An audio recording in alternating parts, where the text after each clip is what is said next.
Good morning. Welcome back to Professional Insights, brought to you by the National Referral Network. And this morning, we've got a couple questions for you. And the first question is are the money myths that you believe in holding you back?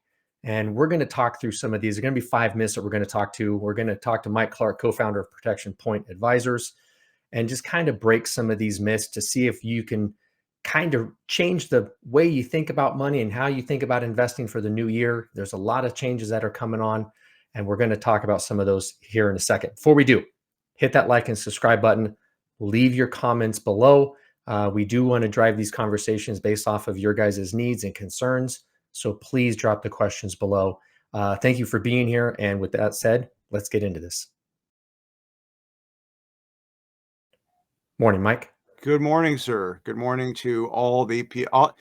What is that old phrase? All the ships at sea. Yeah, it was something like that. It's an old. I think that goes back to World War II. I think that's when everything was done on the radio. Yeah, right. I'll have to go research what I think it's Walter Winchell was a quote. Anyway, that's awesome. Hello. If we only had those voices. Okay, right. So Mike, we're going to run through this pretty quick. The reason I pulled this up, Mike, is that there's obviously a lot of paradigm shifts that need to happen. There's just a lot of myths, I've heard one refer to it as sacred cows that we hold on to that really hold us back. And I think, the first myth that we want to talk about is like, I'll start tomorrow, meaning, I'll start saving and learning about money later. There's always time. So what are the long-term consequences of waiting to start? Well, I mean, you cost yourself money if you wait to start. It's like, anything else. You can wait on certain things, I guess, but all you're doing is just sort of, you're compromising the result at the back end, I guess, as is one way of saying it. I think the key is to do what you can. I think a lot of people look at this in terms of, well, if I can't do it at a certain level, I'm not going to do it at all. Right. And so I think the idea is do something. Something's better. Something is always better than nothing. So we talk to a lot of clients, Mike, and there's steps in our process, which is a different conversation. But like, what are some practical steps that someone can take to kind of overcome that mental hurdle of getting started? Well, I think the first thing to do is if you've made mistakes, forgive yourself for your mistakes. You know not what you did. There's so much financial education that people need and they don't get. Okay. We heard it for years. They don't teach financial education in high school, college, grad school. So, if there are professionals out there that don't have the education, and done a lot of school and whatnot, then that's really, I think, proof that it's just not available where it should be. So if you've made mistakes, forgive yourself for your mistakes. The second thing to do is, again, make some kind of beginning. I think usually it involves understanding what you make and what you spend. Like what is your income and what is your outflow? You got to understand those two things, because you got to understand if there's a differential. Now, if the differential is positive, then the first thing you should probably do is look at, well, what's my liquid reserve look like? It really is about, initially at sort of a base level, it's about insurance and liquidity. So do I need to fortify my liquidity? Are the types of insurance policies I have adequate? Most notably is, health insurance, which usually comes through an employer. And then if you're beholding to somebody else financially, you probably want to have a certain amount of life insurance. And that can be really inexpensive in today's world. And maybe other types of insurance. If we obviously insure cars and homes and things like that, but, make sure you've got the insurance you need. You're not overspending for it, I guess, is the larger point. Make sure your liquidity is adequate. Probably 6 months worth of lifestyle income is optimal and what we would suggest. But it initially involves taking a look at what you make, what you spend. If there is a negative differential, it probably means your lifestyle is too expensive. Okay. Right. We have things like Rocket Money and Mint and all the stuff that can help you determine if you're overspending on this streaming service and this one and this one and this one. But it really, I think, goes deeper than that. If you can possibly get your arms, take inventory over what your expenditures are. If you're married, come together with your spouse on that. That's not the easiest thing to do very often, but it is worthwhile. My goodness, make the effort to do that. Both of you must commit to doing that properly so that you can right the ship. I think those are the initial steps. Awesome. So I love this one, myth number 2. And they're obviously not in order. I'm just have them labeled in order. Myth number 2, I'm too young to worry about retirement. Well, What is starting so early? And you mentioned a little bit, Mike. Well, I mean, really, if oh, you look at the numbers, what does starting early really mean to somebody? okay. So let me reframe that by saying that's like saying I'm too young to think about becoming wealthy. Right. No, you're not. Look at your Facebook feed. Okay. I mean, Yep. uh, because if one is going to retire, one has to be wealthy. Retirement is not a function of age, it's a function of wealth. Okay. Um, and wealth means different things to different people vis-a-vis the Facebook feed and the number of exotic cars I get to look at Yeah. every day is kind of mind-blowing, but it all shows up. We're bombarded with these images all the time. But I think the one definition that I would say just about everybody can agree with is wealth equals being able to generate income that would sustain a lifestyle you're happy with without you having to go to work to do it. Right. Okay. So if you think of it in those terms, are you really going to say, "Oh, I'm too young to want that"? No, you're not. No, I think is a great point. And I know there's a lot of tools out there. You've mentioned Mint and some of these other, but somebody that's young, starting in their careers in 2025, what are some of the tools that you would recommend them using?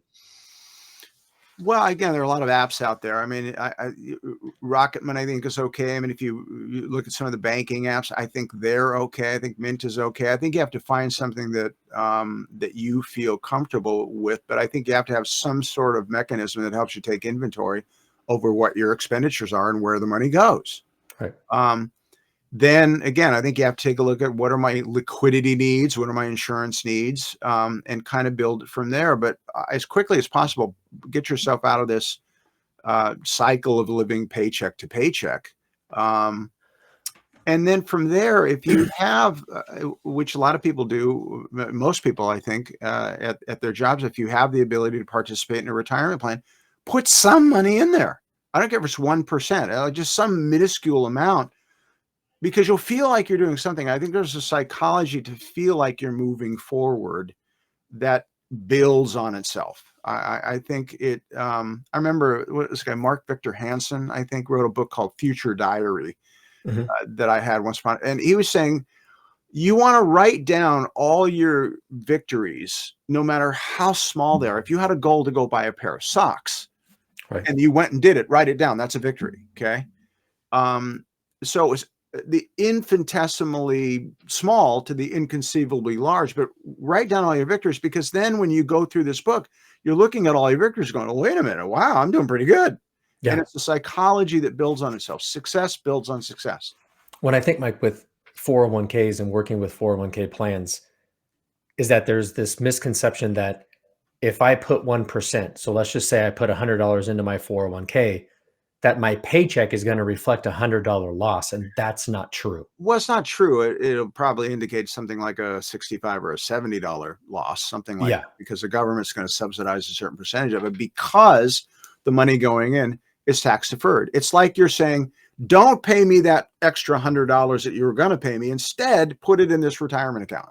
And And because they because of did, the yeah, internet, there's calculators online right, that you can put in there sure, all your information, dependents, tax yeah, code or tax bracket. If I put $100 in, what is the actual net loss on my paycheck? And right. it'll tell you. And for those people who say, oh, I just can't do that. I'm stretched to the max. If I did that, well, okay. So what if your employer said, I can't afford to pay you $100 a paycheck.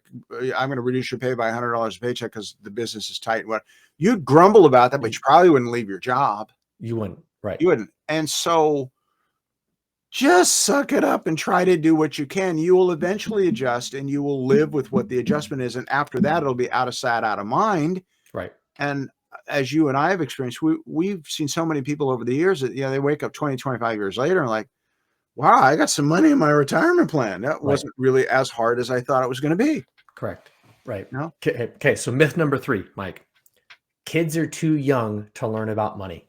Oh, who says that? It came up in the research, and I was surprised about this one because interesting. I have a client right now that just opened 2 UTMA accounts for their All right. kids, and so why is it crucial for families to talk to kids about money? Well, it's like not talking to your kids about health.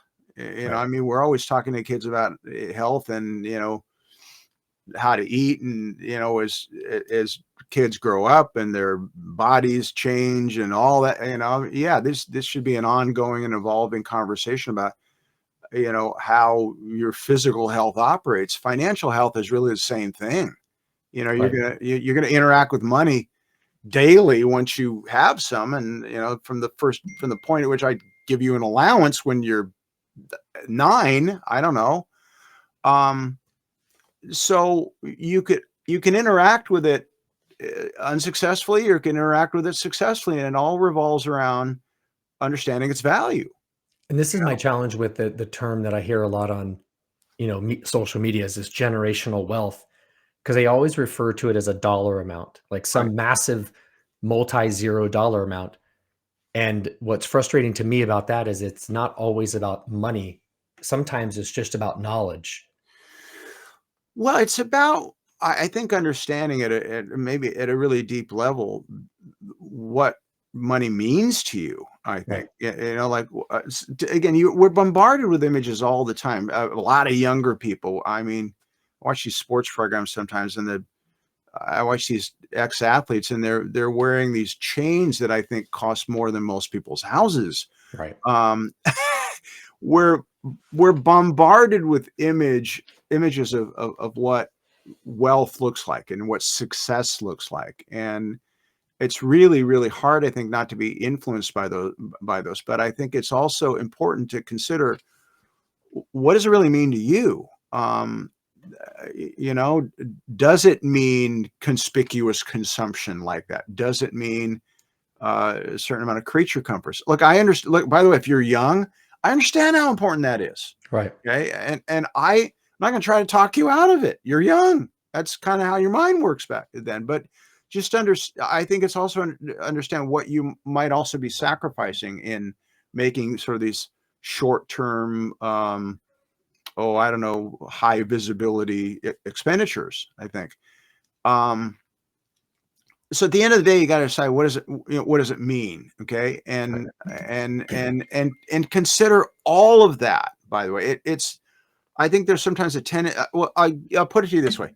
We used to ask this question, what's important to you about money? Okay. It was part of an interview question that we used to use. It was one of them, an interview question that we used to use. And then somebody told me, somebody I respect said, every time you ask that question to somebody and they give you an answer, they're lying and they don't know it. And he went on to explain that really, part of what's important to people about money is how they look in the world when they display their success. That's important. Right. Some people. Why would a woman buy I don't know, a handbag that costs $5,000? Right? It's a receptacle you put stuff into. Why does it need to cost $5,000? Right. Okay. So there are things that people, what I'm advocating for is be honest about all of it. Be honest about what it really means to you. And if it means I really want to get a Rolex, fine, Yeah. go get a Rolex. Just understand what you might be giving up by buying a Rolex. And that, because the thing you might be giving up might be something that's actually more important to you. Okay. Okay. Really, yeah. Which, by the way, we've talked about this, but that right there goes into the fourth myth, which is I don't earn enough to save or invest. Right. Which, if people are going out and spending money on things that are more status symbols, then it's hard. It's hard to balance that. Right. I think that's true. And again, I think it comes back to what's really important to you. If what you want to do is live for the here and now and have the biggest, baddest TV, and you want to wear jewelry that costs a fortune and negate the future. Who am I to tell you shouldn't do that? Right. Okay? But It's understand not up to me. the future's coming no matter what. Right. But as somebody, I think the saying was, somebody was in poor health when they were older. They said, if I would have known I was going to live this long, I would have taken better care of myself. Right. And that's true with money. So to me, it's just a balance. Yeah, you don't know. Tomorrow's not promised to anybody. So yes, live well today. But also understand that you may be around tomorrow. It's likely you will be. So balance those two endeavors. Okay. Right. Because And by the and way, people talk about this all the time, Mike, yeah, is that people on their deathbed never talk about the shiny thing that they bought when they were 20 no, something. no, you never do. So really, it ultimately is a value discussion, I think. Again, I don't think there's anything wrong with being successful and Yep. displaying that to the world because you're proud of it. I don't. Okay. I just would never do it at the expense of something more important. Right. Okay. And I think those are the questions we all have to be asking ourselves. Okay. And I do think striking a balance, I think it actually helps you live better today. You can feel a lot better about what's going on today if you're taking care of tomorrow. Okay. Just the Well, same and way. they've said that, Mike, and this goes Yeah. back to studies that if your day-to-day things are taken care of, that psychologically you're more in a growth and abundant mindset, and you can go out and produce more, which actually yields more than being stuck in that kind of that Yeah. hamster wheel that we talk about, living in scarcity and then not seeing new opportunities Right. moving forward. And I'm glad you mentioned that because certainly, look, there is an aspect there's a psychological aspect to this. I mean, we Yep. have to be looking at what actually creates success. What is the difference between a successful person and an unsuccessful person? And I think it's just one believes they can succeed and the other one probably believes they can't. Right. It's not circumstantial, at least not in my experience. As a business owner, it's something you're constantly evaluating. I want to be more successful. What are the barriers that I need to get over? Right. So it's never ending. Okay. So I do think though that success happens when you're in motion. Yep. Okay. So the idea is, what can I do? It doesn't matter how small. Can I do something to move in a different direction? Okay. Because that's going to feed off itself and it's going to build. And that's when real change occurs. Right. Right. So myth number 5, and we hear this all the time, Mike, has been written about quite a bit. Financial advisors are only for the wealthy. Well, no, of course not. I mean, right now, financial advisors come in both, robotic and human form. Right. And Right. there's a lot of content out there there's a lot of ways to source information and get the help you need. Now, of course, I'm referring to in our industry what had become known as robo advisors, and the robo advisor is it's really an investment and trading algorithm that sort of manages a portfolio in accordance with whatever your wishes are. It's a limited solution, but it's an inexpensive solution. Okay. Look, I think anything you're trying to source to do better is a good thing. Okay. You'll make Right. your mistakes and you'll learn from them. Okay.